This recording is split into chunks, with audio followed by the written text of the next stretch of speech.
এখনও সিনেমা হলগুলোতে দাপিয়ে বেড়াচ্ছে গত ঈদের মুক্তিপ্রাপ্ত বেশ কিছু সিনেমা। এর মধ্যে দরজায় করা নাড়ছে ঈদুল আজহা। এই ঈদেও মুক্তির তালিকায় আছে বেশ কিছু সিনেমা।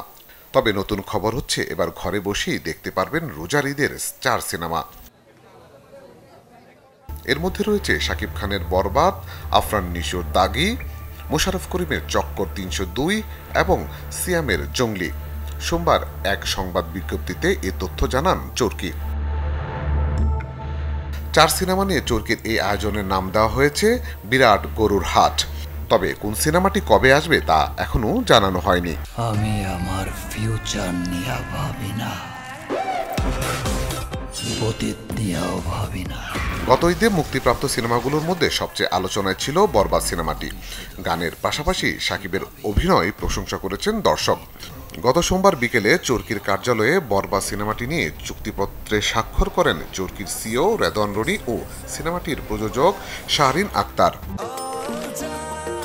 নিশ্চিন্তে খান স্বাস্থ্যকর অল টাইম পান, অল টাইম হেলদি লাইফ। আইনের শাস্তি ভোগ করছে সে, কিন্তু সমাজের হিসাব বাকি আছে। সুরঙ্গ সিনেমার পর দাগি নিয়ে আরফান নিশো বড় পর্দার কামব্যাকটা ছিল চোখে পড়ার মতো। আর তাই এই সিনেমা নিয়েও দর্শকদের কৌতূহল এখনো তুঙ্গে। আর এবার চরকিতে আসছে দাগি। একটা মানুষের জীবন এভাবে নষ্ট হয়ে গেল। ঈদ উল ফিতরে প্রশংসা কুড়িয়েছে জঙ্গলি। জনি ও পাখির সম্পর্ক দর্শকদের আবেগতাড়িত করেছে। এখন দেখার বিষয় ওটিটিতে কেমন সাড়া ফেলে এই সিনেমাটি।